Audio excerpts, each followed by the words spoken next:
Hello students. आज हम बसंत भाग 2 से आपके लिए लाए हैं चैप्टर 2। कहानी का नाम है दादी माँ और इसके लेखक हैं शिव प्रसाद सिंह। तो आइए देखते हैं कि कहानी में क्या कब कैसे होता है। तो चलिए देखते हैं दादी माँ। पाठ की शुरुआत में लेखक को अपने भाई के पत्र से खबर मिलती है कि उनकी दादी माँ का देहांत हो गया है, अर्थात उसकी दादी माँ की मृत्यु हो गई है। लेखक अपनी दादी माँ को याद करते हैं।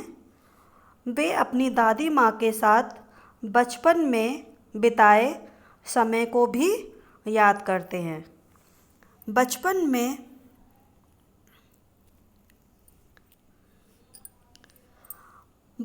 में जब लेखक गांव के नदी के गंदे पानी में नहाकर बीमार पड़ जाते थे, तो दादी माँ बीमारी में उनका किस तरह से ध्यान रखती थी, उन्हें किस तरह से आराम करने को कहती थी।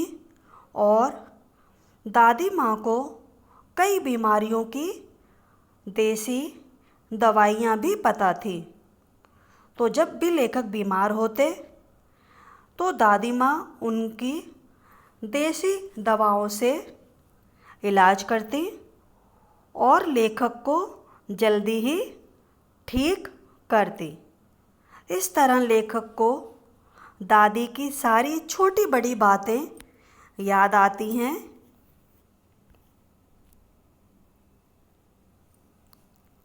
वह दादी माँ के दोनों व्यवहार को, दोनों पक्ष को अच्छी तरह से याद करता है कि एक तरफ तो दादी बड़ी सख्ती से कर्ज लेने वालों को डांटती थी, तो दूसरी तरफ उनका कर्ज माफ़ करके उनकी मदद करने के लिए उन्हें और पैसा भी देती थी।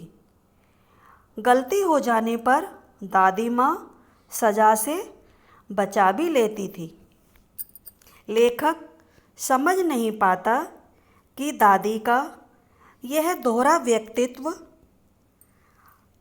आखिर क्या है, लेकिन लेखक इतना ज़रूर समझता था कि जहाँ दादी ऊपर से जितनी सख्त और गुस्से वाली हैं, अंदर से है उतनी ही नर्म और दूसरों का ध्यान और सहायता करने वालों में से थी।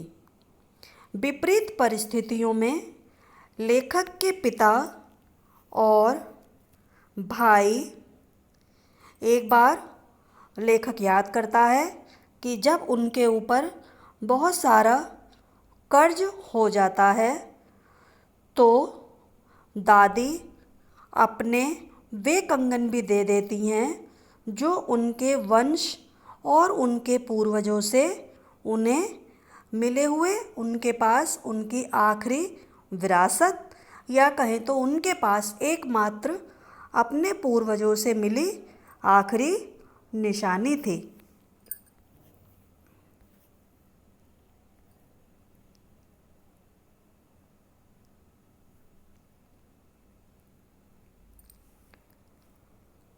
कुल मिलाकर दादी का व्यक्तित्व नारियल के समान, एक उदाहरण दिया गया है, एक उपमा दी गई है कि दादी का जो व्यक्तित्व था वो नारियल के समान था। नारियल के समान अर्थात नारियल जैसे कि ऊपर से कठोर होता है और अंदर से बिल्कुल कोमल होता है। उसी प्रकार लेखक ने अपनी दादी माँ की तुलना कठोर नारियल से की है।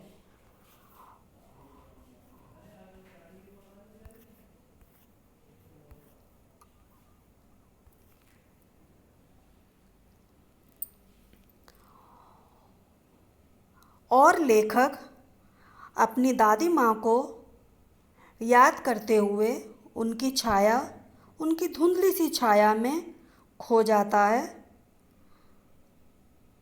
आँखों पर उसे, लेखक जो हैं उन्हें अपनी आँखों पर विश्वास नहीं होता।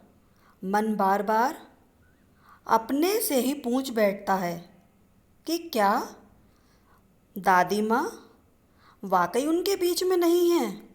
वह अपने आप से भी एक अनजान, जिसका कि जवाब उसे स्वयं को भी नहीं पता था, कि वाकई में दादी माँ जो उसके व्यक्तित्व पर इतनी हावी थी, क्या वाकई वो उनका साथ छोड़कर अब बहुत दूर जा चुकी हैं। और यह सोचकर लेखक दादी माँ की यादों में एक बार फिर खो जाता है। धन्यवाद।